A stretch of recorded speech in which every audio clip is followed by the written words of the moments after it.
सुप्रभात। आई पुनः हम शास्त्री द्वितीय खंड जे पाठ्यक्रम में पोथीक नाम छै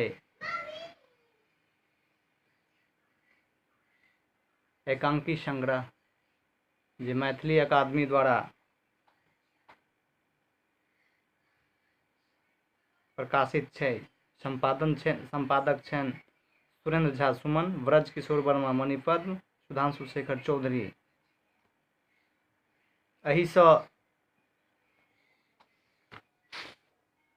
एहि पोथी से 5 गोट एकांकी के पाठ्यक्रम में जे लेल गेल छै, जे पहिल छै जीवन संघर्ष। आई हम अपने सब गोटे के जीवन संघर्षक विषय में बताएब एहि एकांकी के माध्यम से। एकांकी के नाम छै जीवन संघर्ष। लिखने छथिन कुमार गंगानंद सिंह। एकर पात्र छै चिरंजीवी झा, डोमना, आनहर, देवानजी, फूदर, दरोगा, मंचनमा, चंपा। समय छै सबेरक, प्रभातक। दृश्य गाम पथ, कात में मंदिर, पोखर ओ परती। वयोवृद्ध पंडित चिरंजीवी झा के प्रवेश होइ छन और पंडित जी बाजैत प्रवेश करै छथिन।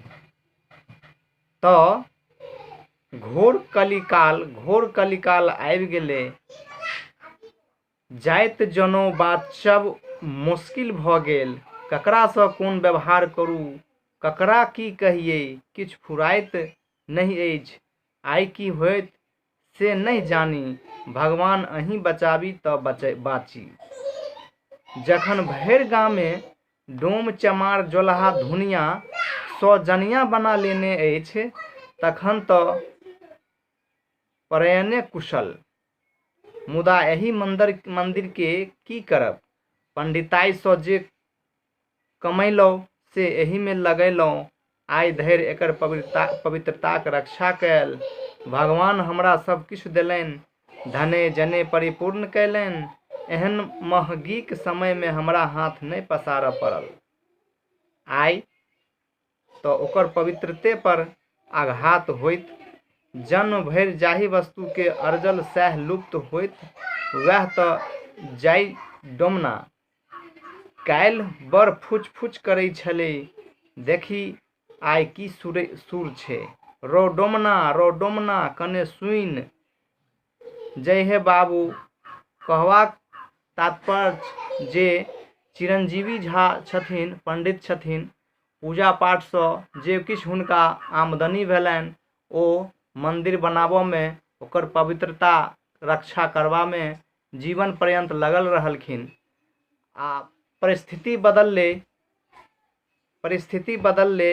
डोम चमार जोलहा दुनिया के सौजनिया बना लेलकै लोग। एहि परिस्थिति में चिरंजीवी झा के थोड़े असहज बुझि पड़ै छनि जे हमर मंदिरक पवित्रता केना जे से बरकरार रहे। वर्तमान परिस्थिति में एखन किछ एहि तरह जे से आघात जे से पहुँच सकै छै, पहुँचऽ वाला छै। तखन आगे डोमना के ओ कहै छथिन जे रो डोमना कने सुइन जइ हे बाबू। चिरंजीवी झा के द्वारा कहल जाय छै डोमना के। तखन डोमना आबै छथिन और डोमना कहै छथिन कि प्रणाम पंडित जी। फिर चिरंजीवी झा कहै छथिन जीवैत रह। फिर डोमन कहै छथिन जे की कहै छी चिरंजीवी, एते भिनसर कतऽ जाइ छै? डोमन पाली में हकार देवे लेल। चिरंजीवी कथीक हकार रौ? डोमन से की अहाँ के बुझल नहीं अछि? एही मंदिर में पूजा होयब आ अहाँ के बुझलो नहीं अछि? काल्हि सँ सौंसे गाम धमरसैन होइत छै आ से अहाँ के बुझलो नहीं अछि? एना अनठेबे किया छिए पंडित जी चिरंजीवी झा, मर हमर मंदिर आ बिना हमरा सँ बुझने सुझने आइ जाइ छै। हकार देवे ले हमरा सँ पूछबो कैलक क्यों, अपना मने क्यों घिघियाज करे ताहि सँ हमरा मतलब। डोमना पंडित जी अहाँक मंदिर हा हा हा। कहक मतलब जखन पंडित जी के द्वारा जे मंदिर बनायल गेल रहे छै, ओहि मंदिर में काल्हि पूजा पाठ के सेहो बहुत विशाल आयोजन रहे छै, मुदा पंडित जी के बूझल नहीं रहे छन। पंडित जी के ई बूझल नहीं रहे छन, अनायास जे है से ओ की कहे छै डोमना भेट जाइ छै। डोमना से वार्तालाप के क्रम में हुनका जे से जानकारी भेटै छै। तखन पंडित जी कहै छथिन कि हमरे द्वारा बनायल आ हमरे नहीं जानकारी। फिर डोमन थोड़े हुनका बात पर जे से डोमन के हंसी आवे छै, ओ हंसे छै और कहे छै मंदिर तो भगवानक थिकैन, वही पर जतबा दाबी अहाँक ततबा सभक। अहाँ सँ पूछब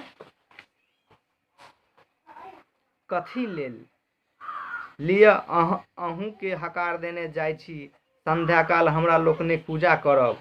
चिरंजीवी झा रो बाभन गामे में रार पजियार।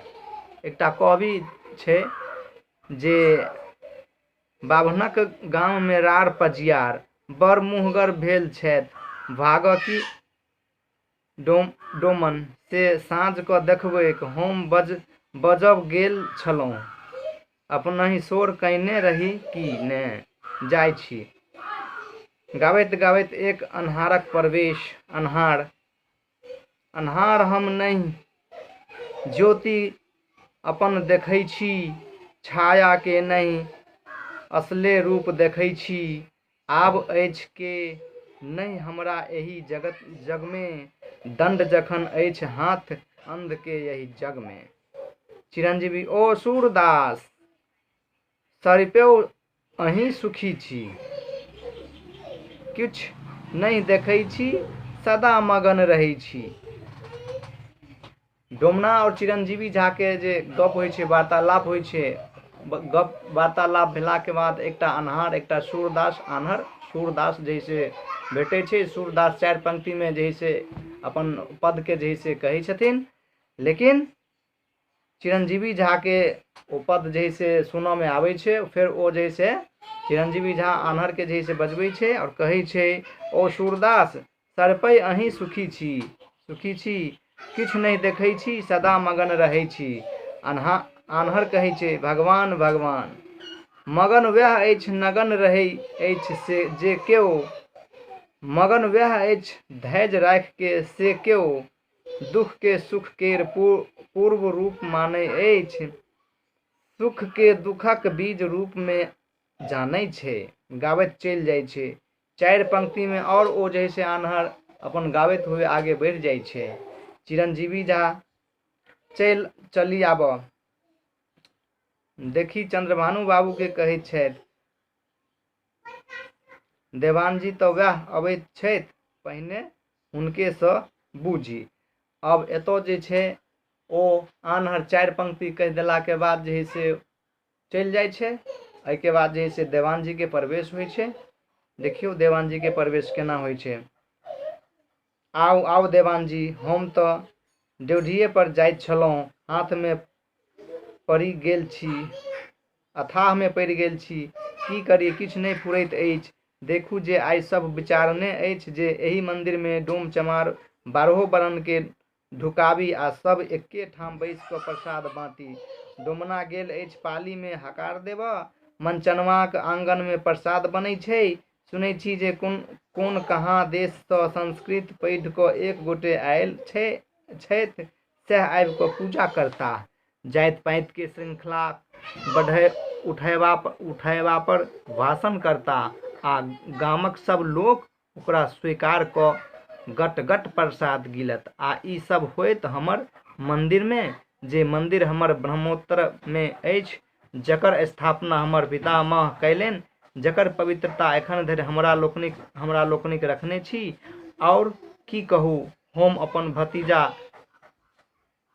सबटा खाय पीब लगला, हुनका हम मंदिरे में टपे नहीं दै छियनि। कहै छियनि, ओ बाबू, आइ काल्हिक नेना सब तो ककरो कहला सुनला में नहीं छै, कतबो करब तो अहाँ करब नहिए। तखन एक बोटा रह दिया, तखन एतबोटा रह दिया, बाप पुरखाक कीर्ति के जनु नष्ट करी, हुनका लोकनिक आत्मा के कुलसित जनु करी। जो स्विच आचरण से नहीं रही छी तो हटले रहू, छोड़ दिया ई हमरा लोकनिक बुढ़वा सुढ़वा लेल। जखन हमरा लोकनिक नहीं रही तखन जे फुरै से करब। अर्थात चिरंजीवी झा के जे ओ बाप पुरखा के द्वारा बनायल गेल मंदिर रहे, वो मंदिर के जे छोट जाति दलित वर्ग के लोग द्वारा मंदिर में 12 बरन जे कहल गेलैया ओकरा द्वारा जे है से बैस कऽ एकठाम बैस कऽ प्रसादी पूजा पाठ केला, मतलब करे के जे आयोजन कर रहल छै, ओइसे चिरंजीवी झा संतुष्ट नहीं छथिन। और हुनकर जे एकटा भातिज छै ओहो जे है से ओइमे जे है से के छै हुनको सहभागिता रहै छनि, तेँ ओ जे है से अपन भातिजा के सेहो विरोध करै छथिन जे हमर बाप पुरखा के जे एहि तरह मतलब बनायल छै और ओइमे हमर जे है से समान हमर भतीजा सेहो काज कऽ रहल छै। हमरा द्वारा ओकरा कहि देल गेलै जो हमर बाप पुरखा के जे है से बनायल में जे हम सब रक्षा कर रहल छी आ तू जे है से करबह तऽ भाई तू अपन अलग रह। एहि तरहक बात होइ छै देवान जी से। देवान जी आब की कहै छथिन से सुनियौ। हाँ से सबटा हमरा बूझल अछि। आब देवान जी कहै छथिन से सबटा हमरा सबटा बूझल अछि चिरंजीवी झा, परंच हुनका तो चढ़ा बढ़ा कऽ लोक सबके पाठ पठौने छनि, जे की भऽ गेला से बुझिए नहीं पड़ै छै। हमरा लोकनिक धाखे आबै तऽ नहीं छथि, मुदा सब जाति के मिल हमरा लोकनिक मूड़ी तऽ नीचा गरबितै छथि। संगहि संग धोखे जे सब नहीं करैत छथि से आने उनका कऽ आन सँ करबै छै। देवान जी, पंडित जी ततबे नहीं, अहाँके तो जे करै छथि से करिते छथि, हमरा मालकिन के तो तबाह कऽ कऽ छोड़ि देलथिन। आइ तो चलल छी थाना हुनके पर नालिश करबाक लेल। एही ठाम सँ हसेरी ल जाकऽ सीमा परक जे हमरा मालिकक खेत छनि ताहि में झंडा गाड़ि देने छथि आ धान कटा रहल छथि। कहै छथि जे एहि में एक मालिकक कोनो हक्के नहीं छै, नीक कुल सीलक थिका, तेँ एतेक दिन परहेज करै छलियनि, मुदा आब तो नाक लग धरि ठेक गेल अछि। चिरंजीवी, ओ देवान जी, ओ तो कुल कलंकक भेल। कुल कलंकक अहीं कहू जे ओकर कोन उपाय करी। गाम तो ओकरे पाछू बता छै, हमरा लोकनिक 10 गोटे की कऽ सकै छी। देवान जी, की कऽ सकै छी? हम देखनो देव जे की कऽ सकै छी। चिरंजीवी झा, मुदा हम मंदिर की होयत? हमर मंदिर की होयत?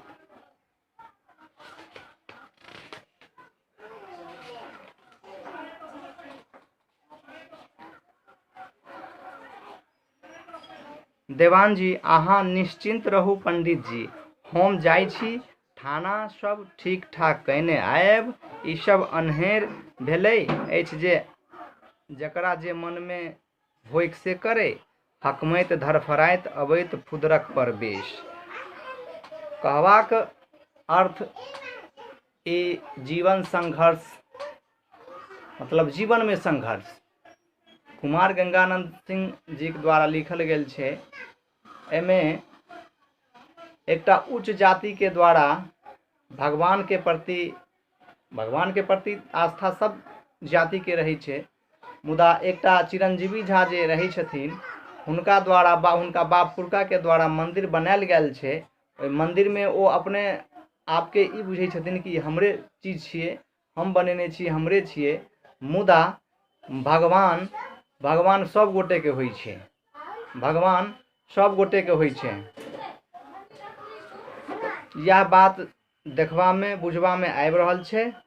आगे के क्लास हम अगला दिन देवान जी के आश्वासन के बाद हकमैत धरफराइत अबैत फुदरक प्रवेश होइ छै। कौलका क्लास में फुदर के जे प्रवेश होइ छै, फुदर की कहै छै तकर विस्तार रूप से बताएब। धन्यवाद।